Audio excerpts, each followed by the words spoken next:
Hello, H ബ്ലോഗിലേക്ക് സ്വാഗതം. എല്ലാ സുഹൃത്തുക്കൾക്കും. നമ്മൾ കുറേ ആയി വീഡിയോ ആയിട്ട് വന്നിട്ട് 10 ദിവസത്തിൻ്റെ മുകളിലായി. ഇന്നിപ്പോൾ വീണ്ടും ഒരു വീഡിയോ എടുക്കുകയാണ്. നമ്മളെ പോത്തുകൂട്ടന്മാരുടെയൊക്കെ വിശേഷമായിട്ട് ഞാൻ സുഖമില്ലാതായതുകൊണ്ട് അവരൊക്കെ ഒന്ന് ക്ഷീണിച്ചു. ഇപ്പോൾ ഉഷാറായി വരുന്നുണ്ട്. അപ്പോൾ ഇന്നിപ്പോൾ ഇവരെ വിശേഷം ഇപ്പോൾ ഇതാണ്. ഇവരെ വിശേഷം ഇങ്ങനെ കുറേ ഉഷാറായി വരുന്നുണ്ട്. തടിയൊക്കെ ഉഷാറായി. അപ്പോൾ എനിക്ക് സുഖമില്ലാത്തതുകൊണ്ട് ഓൾക്ക് കുറച്ച് ക്ഷീണം പറ്റി. ആക്കപ്പം ശരിയായി വരുന്നുണ്ട്. അതാ ഇന്നിപ്പോൾ കുറച്ച് പുല്ല് വെട്ടിക്കൊണ്ട് അവർക്ക് കൊടുക്കാൻ വേണ്ടിയിട്ട് ഇന്ന് പുല്ല് വെട്ടിക്കൊടുന്നു. പുല്ലില്ലാത്തതുകൊണ്ടാണ് അവർക്ക് ക്ഷീണം പിടിച്ചതേ. പുല്ലൊക്കെ വെട്ടിക്കൊടുന്നു. ഇന്നൊക്കെ ഇപ്പോൾ നല്ല വൈക്കോലൊക്കെ കുറച്ച് തിന്നു. രാവിലെ വൈക്കോലൊക്കെ കൊടുത്തു. വൈക്കോലിൽ അതിന് കൂടുതലും മണ്ണ് വരികയാണ് ഇത് കൊണ്ടുവരുന്ന സ്ഥലത്തു നിന്ന്. ഇങ്ങനെ ഏൽപ്പിച്ച് 25 കെട്ട് കൊണ്ടുവരാൻ ഒരാളോട് ഏൽപ്പിച്ചു. 5000 ഉറുപ്പ്യാണ് 25 കെട്ടിന്. പക്ഷെ അതിൽ കൂടുതൽ മണ്ണ് ഇതുള്ളതുകൊണ്ട് ഇവരങ്ങനെ തിന്നണില്ല. അപ്പോൾ ഇന്നിപ്പോൾ ഇവർക്ക് നമ്മൾ കൊടുക്കുന്നത് ഈ പുല്ലും കുറേശ്ശെ കൊടുക്കുക. അതിൻ്റെ കൂടെ കുറച്ച് വൈക്കോൽ ഇട്ട് കൊടുത്തു. രാവിലെ കുറച്ച് വൈക്കോൽ കൊടുത്തു, ചോറ് കൊടുത്തു.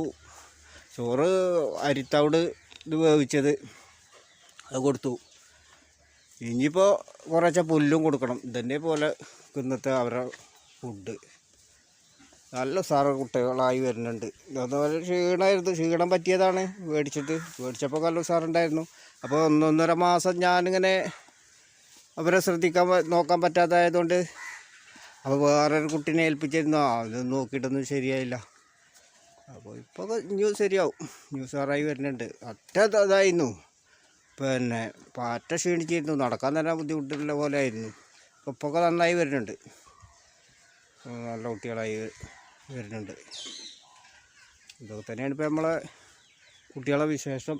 ഇന്നിപ്പോൾ അവർക്ക് കിട്ടില്ല പുല്ലാണ്. ഇപ്പോൾ ഇന്ന് താഴെ 3 ആളുണ്ട്. അവർക്കും കൂടി മിക്സാക്കിയിട്ട് കൊടുക്കണം. അതാണിപ്പോൾ വിചാരിച്ചിരിക്കുന്നത്. ഇപ്പോൾ താഴെയുള്ള അവർ നിൽക്കുന്നത് കുറച്ച് അപ്പുറത്താണ്. അതാ കാണുന്നു. അവരുടെ അടുത്തേക്ക് പോവുകയാണ് ഇപ്പോൾ ഞാൻ. അങ്ങനെ നടന്ന് അവരുടെ അടുത്തേക്ക് പോവുകയാണ്. അവർക്ക് ഉച്ചക്ക് പച്ചവെള്ളം വലിയ ഓരോ ബക്കറ്റ് പച്ചവെള്ളം കുടിച്ചാണ് ഇപ്പോൾ അവരൊക്കെ. പിന്നെ രാവിലെ കൊടുത്തു അവർക്ക് ചോറ്, ബേസ്റ്റ് റൈസ് വേവിച്ചത് ചോറും ഇതുമായിട്ട് ഒരു 3 പ്ലേറ്റ് വെച്ച് ഓരോരുത്തർക്ക് കൊടുത്തു.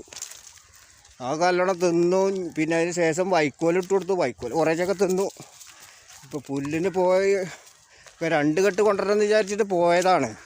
അപ്പോൾ അത്രയും കിട്ടിയപ്പോൾ നോമ്പല്ലേ, സംഘടിപ്പിക്കുമ്പോഴേക്ക് നോമ്പ് തുറക്കാനാവും. പിന്നെ ഇവർക്ക് ഇവിടെ വെള്ളം കൊടുക്കാനും പിന്നെ വെള്ളം കൊടുക്കണുള്ളൂ. ഇന്നിപ്പോൾ ഇതൊന്നും കൊടുക്കുന്നില്ല.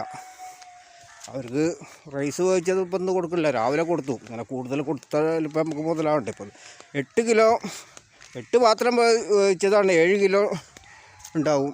അപ്പോൾ ഇതാ ഇരിക്കണ ഈ സാധനമാണിപ്പോൾ ഈ പറഞ്ഞ ഇതാണ് നമ്മൾ കൊടുക്കുന്ന വേസ്റ്റ് റൈസ് വേവിച്ചത്. ഇത് അരിയും തവിടും കൂടിയാണ്. നമ്മളവിടെ ഒരു അരിമില്ലിൽ കിട്ടുന്ന സാധനമാണിത്. ഇതിനിപ്പോൾ ഇവിടെ വില വരുന്നത് 18 ഉറുപ്പ്യാണ്. ഇവിടെ 55 മൈലിൽ ഇവിടെ ഒരു വലിയ സൂപ്പർ മാർക്കറ്റ് ഉണ്ട്. അവിടെ എന്ത് കിട്ടും. അവിടെ വലിയ അരിമില്ലും ഉണ്ട്. അവിടെയും കിട്ടും. 2 സ്ഥലത്തും കിട്ടും.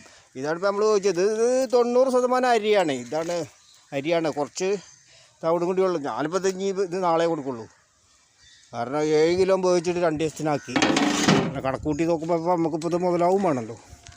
ഇവർക്ക് ഇങ്ങനെ തിന്നാൽ അങ്ങനെ പച്ചപ്പുല്ലൊക്കെ ഇങ്ങനെ കൊടുത്ത് അങ്ങനെ ഇപ്പോൾ ഇത് ഒപ്പിക്കാൻ പറ്റുള്ളൂ. ഇത് കുറേ വേവിച്ച് കൊടുത്താൽ ഇവർ നല്ലോണം തിന്നൊക്കെ ചെയ്യും. പക്ഷെ അതുകൊണ്ട് നമുക്ക് കൂടിയും അതിൻ്റെ ഇതൊക്കെ വേണമല്ലോ. ഒരു മതി ചെയ്യുമ്പോൾ നമുക്ക് അതുകൊണ്ടുള്ളൊരു മെച്ചം കിട്ടണമല്ലോ. അപ്പോൾ കൂടുതൽ പേർക്ക് ഇപ്പോൾ 500 ഉറുപ്പ്യേൻ്റെ സാധനം വാങ്ങിക്കൊടുത്താലും ഇവർ തിന്നും. പക്ഷേ നമുക്ക് അങ്ങനെ കൊടുക്കാൻ പറ്റില്ലല്ലോ. ഏറി കൊടുത്താൽ 25-30 ഉറുപ്പ്യേൻ്റെ അപ്പുറം കൊടുത്താൽ നമുക്ക് ലാസ്റ്റ് ഇത് കണക്കൂട്ടി നോക്കിയാൽ മെച്ചം കിട്ടില്ല ഇതിന്. അപ്പോൾ അതുകൊണ്ട് ഈ തീറ്റയിലാണ് പിന്നെ കൂടുതൽ കൊടുക്കാതെ നമ്മൾ പച്ചപ്പുല്ലും ഇതൊക്കെ വെട്ടിയിട്ട് കൊടുത്ത്. പുല്ലൊന്നും വേണമെന്നില്ല. എല്ലാ വള്ളിയും നാരും ചപ്പും ചവറും എല്ലാവരും തിന്നോളും. അപ്പോൾ അതൊക്കെ വെട്ടിയിട്ട് കൊടുത്തിട്ടാണ് ഞാൻ ഇപ്പോൾ അവരെ വളർത്തുന്നത്. അല്ലെങ്കിൽ മുതലായാലും ഇതാ ഇവിടെ 3 അവിടെ 3 ഇപ്പോൾ നമുക്ക് 6 ഒരെണ്ണം ഉണ്ടായിരുന്നു. അതിനെപ്പോൾ കാല് സുഖമില്ലാതായപ്പോൾ ഒരു ദിവസം ആളെയൊക്കെ കുത്തുന്ന സൈസ് ചെയ്ത് മൂരിയായിരുന്നു. ഓനെ കൊടുത്തു ഒഴിവാക്കി. കാരണം കഴിഞ്ഞ് പോയാലൊക്കെ കെട്ടഴിഞ്ഞ് പോയാലൊക്കെ ബുദ്ധിമുട്ടാണ്, പിന്നെ പിടിക്കണമെങ്കിലൊക്കെ വിചാരിച്ച് കൊടുത്തതാണ്. ഇവരൊക്കെ പെരുന്നാളിന് വലിയ പെരുന്നാൾക്കൾക്ക് കൊടുക്കേണ്ട ഇപ്പോഴും കൊടുക്കാം, പക്ഷേ അന്നക്കൾക്ക് കൊടുക്കണമെന്ന് വിചാരിച്ചിട്ടാണ് ഞാൻ ഇപ്പോൾ എല്ലാ ടൈമിലും അങ്ങനെയാണ് കൊടുക്കല്. ആ സമയത്ത് ഇതിന് വില കിട്ടുള്ളൂ. ഇതൊക്കെ വലിയ പോത്തുകളായി. ഇവരൊക്കെ ഉഷാറായി വലിയ പോത്തുകൾ. ഇവർക്ക് നമ്മൾ കൂടുതൽ നമ്മളങ്ങനെ കൈത്തീറ്റ കൊടുക്കുന്നില്ല. ഞാനിപ്പോൾ ഈ കാണിച്ച ഈ വേസ്റ്റ് റൈസ് തന്നെയാണ് ഇപ്പോൾ നമ്മൾ കൊടുക്കണുള്ളൂ. ഇത് വേവിച്ച് കൊടുക്കുക 1 കിലോ നമുക്ക് ഇവിടെ 18 റുപ്യ, 1.5 കിലോ കൊടുത്താലും ഇപ്പോൾ എത്രയല്ലേ വരുള്ളൂ. അത്രയൊന്നും കൊടുക്കില്ല. ഇപ്പോൾ 7 കിലോ വേവിച്ചതാണ് ഇപ്പോൾ 2 ദിവസത്തിനാക്കി, ഇനി നാളെ ബാക്കി കൊടുക്കുള്ളൂ. ഇത് പിന്നെ ബാക്കി നാളെ ഇനിയിപ്പോൾ ഇന്ന് വേവിക്കണില്ല, വൈകുന്നേരമാണ് വേവിക്കൽ, ഇന്ന് വേവിക്കണില്ല. ഇപ്പോൾ നാളെ ബാക്കിയുള്ളത് കൂടെ ബാക്കിയുള്ളത് എല്ലാവർക്കും കൊടുക്കും. രാവിലെ എപ്പോഴെങ്കിലും ചോറ് കൊടുക്കും, പിന്നെ പച്ചവെള്ളം. അപ്പോൾ പച്ചവെള്ളം നല്ലോണം കുടിക്കുന്നുണ്ട് ഇവർ. അതിൻ്റെ തവിടിൻ്റെ ഒന്നും ആവശ്യമില്ല. അപ്പോൾ തവിട് അത് ശീലാക്കണ മാതിരിയാണ്. തവിടിട്ട് കൊടുത്താൽ അവർ നല്ല കുടിക്കും. അങ്ങനെ നോക്കി അപ്പോൾ തവിടിടാതെ വെറും പച്ചവെള്ളം കൊടുക്കൽ തുടങ്ങി. കുറച്ച് ദിവസമൊന്നും കുടിച്ചില്ല, ഇപ്പൊക്കെ നല്ലപോലെ കുടിക്കുന്നുണ്ട്. നല്ല ഉഷാറായിട്ട് കുടിക്കും പച്ചവെള്ളം. ഇതാ വൈക്കോലൊക്കെ കഴിഞ്ഞ് കാണിഞ്ഞ് ഇപ്പോൾ കൊടുക്കേണ്ട പരിപാടിയിലാണ്. ഇതൊക്കെ കൊടുത്തു. ഇനി വൈക്കോല അവിടെ കൊടുത്തിട്ട് പുല്ല് കുറച്ചിട്ട് കൊടുക്കും, പിന്നെ അതിൻ്റെ കുറച്ച് വൈക്കോലും കൂടി മിക്സ് ചെയ്തിട്ടേ അങ്ങനെ കൊടുക്കാൻ ഉദ്ദേശിച്ചിരിക്കുന്നത്. അങ്ങനെയാണ് കൊടുക്കൽ. പച്ചപ്പുല്ലൊന്നും കിട്ടിയതില്ല. ഇപ്പോൾ 3 ദിവസമായി കൊണ്ടുവരൽ തുടങ്ങിയിട്ട്. അപ്പോൾ പുല്ല് അവിടെ ഈ തോട്ട് പക്കത്തും പാടത്തൊക്കെ വള്ളി നാരും പുല്ലും എല്ലാം പാടെ വെട്ടിക്കൂട്ടിക്കാണ്ട് കൊടുന്ന് കൊടുക്കല. ഇന്നലെ 2-3 കെട്ട് കൊടുത്തിരുന്നു. ആ കോല് തിന്ന് തീർത്തു. അപ്പോൾ ഇന്ന് ഒരു കെട്ടേ കൊണ്ട് ഇന്ന് രാവിലെ പോയില്ല. ഇന്നിപ്പോൾ ഉച്ചൻ്റെ ശേഷമേ പോയത്. അപ്പോൾ അവർ ഇത് ഉണ്ടെങ്കിൽ പിന്നെ വൈക്കോല് കണ്ടാലും തിന്നൂല. അപ്പോൾ രണ്ടും കൂടി മിക്സാക്കി കാണ്ടാണ് നമ്മൾ കൊടുക്കല്. അപ്പോൾ എന്നാൽ കുറച്ച് വൈക്കോലും അങ്ങനെ തിന്നോളും. അതാണ് കണക്കാക്കി. ഇപ്പോൾ നമ്മൾ പോത്തിനെ വളർത്തുമ്പോൾ ഏറെ ഇപ്പോൾ നമുക്കുള്ളൊരു പണിക്കൂലി കിട്ടുക എന്ന് പറഞ്ഞാൽ ഈ പുല്ല് അരിയണതും ഇതൊക്കെ തന്നെ ഉള്ളൂ ഇപ്പോൾ ഇതിന് ലാഭം കിട്ടുള്ളൂ. അത് കൂടുതലും വൈക്കോല് വാങ്ങിക്കൊടുത്താൽ പിന്നെ അത് നമുക്ക് അതിൽ കണക്കൂട്ടി നോക്കുമ്പോൾ ഒന്നും ഉണ്ടാവില്ല. ഈ ചാണകം കിട്ടും. ചാണകപ്പൊടിക്ക് നമ്മളിവിടെയൊക്കെ 250 റുപ്യ ചാക്കിനുണ്ട് ചാണകപ്പൊടി. ഞാനിപ്പോൾ ഒരു 80 ചാക്ക് ചാണകപ്പൊടി ഇപ്പോൾ ഈ വർഷം കൊടുത്തു. നമ്മളെ പറമ്പിൽ കൊടുക്കാനും കൊടുത്തു. ഇപ്പോൾ 2 ദിവസം 2 കുടിസിൽ 2 പങ്കാളികൾ ഫുള്ളായിട്ട് അടിച്ച് കൊണ്ടുപോയി. ചാക്ക് പൊട്ടിച്ചിട്ടില്ല, അങ്ങനെ കൊണ്ടുപോയി ഇട്ടിക്കുകയാണ്. അപ്പോൾ അതാണ് ഇതുകൊണ്ടുള്ളൊരു ലാഭം. ഈ വൈക്കോല് നമ്മൾ കൊടുക്കുന്നതിന് ഇങ്ങനെ ചാണകപ്പൊടി നമ്മൾ ശ്രദ്ധിച്ചാൽ അതിമെന്നൊരു പൈസ കിട്ടും. അതൊക്കെ തന്നെയാണ് ഇപ്പോൾ ഇതിൻ്റെ ലാഭം. പിന്നെ കുറച്ച് ക്ഷമയും വേണം. 1 കൊല്ലം 2 കൊല്ലമൊക്കെ കഴിഞ്ഞിട്ടായി കാരണം നമുക്കിതുമ്പോൾ എന്തെങ്കിലും കിട്ടുമെന്നുള്ളത് അറിയുള്ളൂ. അപ്പോൾ അതിനുള്ള ക്ഷമയും വേണം, കയ്യിൽ കുറച്ച് പൈസയും വേണം. അല്ലാത്തവർക്ക് ഇപ്പോൾ ഇത് ബുദ്ധിമുട്ടാവും. ഇവർക്ക് തീറ്റ മേടിച്ച് കൊടുക്കണം, നമ്മുടെ സ്വന്തം കാര്യങ്ങൾ നടത്താനും. കൂലിപ്പണിക്ക് പോകുന്നവർക്കൊക്കെ ഒന്നിനെ പറ്റും. എന്നാൽ പിന്നെ അവർക്ക് അതിൻ്റെ ഒരു പ്രത്യേക ഒരു നോട്ടം വേണ്ടല്ലോ. വീട്ടിലെല്ലാവരും കൂടി ഇങ്ങനെ ശ്രദ്ധിക്കുകയാണെങ്കിൽ അങ്ങനെയല്ല. കൂടുതൽ 5-6 വളർത്തുമ്പോൾ പിന്നെ വേറെ പണിക്കൊന്നും പോകാൻ പറ്റില്ല. പിന്നെ ഇതൊക്കെ തന്നെ ചെയ്യാൻ പറ്റുള്ളൂ. അപ്പോൾ കുറച്ച് സാമ്പത്തികവും നമ്മളെ കയ്യിൽ വേണം. ചുരുങ്ങിയതൊരു 100-150 റുപ്യ ഒരു ദിവസം വരെ ചിലവിന് വേണം. പിന്നെ നമ്മളെ കാര്യങ്ങൾക്കുള്ളതും വേണ്ടേ. അപ്പോൾ അങ്ങനെയായിട്ട് ഞാനിപ്പോൾ ഇതൊരു സൈഡ് ബിസിനസ്സായിട്ട് ഇപ്പോൾ ഇന്നൊരു വലിയ ലാഭം പ്രതീക്ഷിച്ചിട്ട് ചെയ്തതല്ല. നമുക്കിപ്പോൾ ഒരു ടൈം പാസ്, അതിലിടക്ക് എന്തെങ്കിലും കിട്ടിയാൽ കിട്ടുകയും ചെയ്തു. ഇത്രേ ഉള്ളൂ. അധ്വാനമുണ്ട്. അധ്വാനം രാവിലെ എനിക്കൊരു 1-1.5 മണിക്കൂർ നല്ല പടി ഇത് ചാണകം മാറ്റാൻ വരെ കുളിപ്പിക്കൽ ഇപ്പോൾ വൈകുന്നേരമാണ്. ഇതൊക്കെ ഉണ്ട്. അധ്വാനമൊക്കെ അത്യാവശ്യമുണ്ട്. അപ്പോൾ അത് കഴിഞ്ഞപ്പോൾ ഉച്ചക്ക് വെള്ളം കൊടുത്തു. രാവിലെയൊക്കെ ക്ലീനാക്കിയിട്ട് വൈക്കോലിട്ട് കൊടുത്തു, വെള്ളം കൊടുത്തു. അതിന് ശേഷം ഇപ്പോൾ ഉച്ചക്ക് വെള്ളം കൊടുത്തു. ഇനി ഇതപ്പോൾ ഇവിടെ നിന്ന് ക്ലീനാക്കണം, വെള്ളം അടിക്കണം, മോട്ടറിട്ട് വരയ്ക്ക് നനക്കണം. ഇതൊക്കെ തന്നെയാണ് ഇപ്പോൾ ഇന്നത്തെ പണി. ഇനിയിപ്പോൾ ഈ ചോറ് ഇന്ന് കൊടുക്കില്ല, ഇന്ന് വേവിക്കണില്ല. മറ്റേ ആ വൈകുന്നേരം വേവിച്ചിട്ട് ആണ് കൊടുക്കൽ. അല്ലെങ്കിൽ രാവിലെ ഇത് ചൂട് പോകില്ല, ഭയങ്കര ചൂടായിരിക്കും. അപ്പോൾ അതുകൊണ്ട് വൈകുന്നേരം വേവിക്കലാണ്. ഇന്നെങ്കിലേ രാവിലെ ചൂട് പോയി കിട്ടുള്ളൂ. ഇതൊക്കെ തന്നെയാണ് ഇപ്പോൾ നമ്മളെ പോത്ത് വളർത്തലിൻ്റെ വിശേഷം.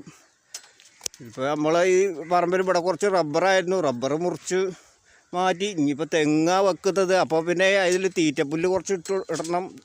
അതിൻ്റെ ഇടയിൽ തെങ്ങിൻ്റെ ഇടയിൽ എന്നൊക്കെ വിചാരിക്കുന്നുണ്ട്. ഈ സ്ഥലത്ത് ഇവിടെ ഇട്ടാൽ തന്നെ തീറ്റപ്പുല്ല് കുറേ ഉണ്ടാവും. പിന്നെ ബാക്കി അവിടുന്ന് ഇവിടുന്നൊക്കെ വെട്ടിക്കൊണ്ടിരുന്നതും അങ്ങനെയാണ് ഇപ്പോൾ ഉദ്ദേശിച്ചിരിക്കുന്നത്. ഇവർ 2 പേരെ ഇപ്പോൾ പെരുന്നാൾക്ക് വലിയ 2 ഇപ്പോൾ പെരുന്നാൾക്ക് കൊടുക്കണം എന്നാണ് വിചാരിക്കുന്നത്. വില കിട്ടിയാലേ കൊടുക്കുള്ളൂ. ഇല്ലേ ഈ കച്ചവടക്കാരെ ഇതിനൊന്നും നമ്മൾ കൊടുക്കില്ല, വില ഒത്തില്ലെങ്കിൽ കൊടുക്കില്ല. 1 കൊല്ലോടി നോക്കേണ്ടി വന്നാൽ നോക്കും. അപ്പോൾ ഇത്രയൊക്കെ തന്നെയാണ് നമ്മളെ പോത്തുകളുടെ വിശേഷം. ഞാൻ കുറച്ച് കാലമായിട്ട് 1.5 മാസമായിട്ട് വീഡിയോ ഒക്കെ ഡെയിലി വീഡിയോ എടുത്തിരുന്നു. അതുകൊണ്ട് ഇങ്ങനെ ഇരുന്നപ്പോഴാണ് പിന്നെ സ്കൂട്ടി സ്കൂൾ ബസ്സിന് സൈഡ് കൊടുത്തതാണ്. അപ്പോൾ ഒരു ഇതിലേക്ക് കട്ടറിലേക്ക് ഇറങ്ങിയിട്ട് സ്കൂട്ടിയൊന്ന് മറിഞ്ഞു. അപ്പോൾ കാല് കുത്തിയപ്പോൾ കാലിന് ചെറിയൊരു പരിക്ക് പറ്റി. അപ്പോൾ പിന്നെ പോത്തുകളെ വളർത്തലൊക്കെ ഒഴിവാക്കണം, എല്ലാം കിട്ടിയ പൈസ എല്ലാം കൂടി കൊടുത്ത് ഒഴിവാക്കണം എന്ന് വിചാരിച്ചായിരുന്നു. അപ്പോഴാണ് എനിക്കൊരാളെ കിട്ടി നോക്കാൻ, അങ്ങനെ നിർത്തിയതാണ്. അപ്പോൾ കാലൊക്കെ സുഖമായി, അള്ളാഹുവിൻ്റെ അനുഗ്രഹം കൊണ്ട് പെട്ടെന്ന് തന്നെ സുഖമാവും ചെയ്തു. മാവിട്ടതായിരുന്നു 1 മാസം ആ പറഞ്ഞ ടൈമിൽ വെട്ടി. പിന്നെ ഇപ്പോൾ ഒരു കുഴപ്പമില്ല, സുഖമായി. അപ്പോൾ നമ്മളെ വീഡിയോ ഇവിടെ നിർത്താൻ പോവുകയാണ്. എല്ലാ സുഹൃത്തുക്കളും നമ്മളെ MH വ്ളോഗ് ഒന്ന് സബ്സ്ക്രൈബ് ചെയ്യണം, ഒന്ന് ഹെൽപ്പ് ചെയ്യണം. ഇനി എല്ലാ വീഡിയോ ആയിട്ട് ഇപ്പോൾ കാലൊക്കെ സുഖമായി, ഇനി വീഡിയോ ആയിട്ട് ദിവസം വരും ഞാൻ. എല്ലാ സുഹൃത്തുക്കളും നമ്മളെ ചാനൽ സബ്സ്ക്രൈബ് ചെയ്യണം. വീഡിയോ ഇവിടെ നിർത്തുകയാണ്. ഇനി വീണ്ടും ഒരു വീഡിയോ ആയിട്ട് അടുത്ത് കാണാം. അസ്സലാമു അലൈക്കും.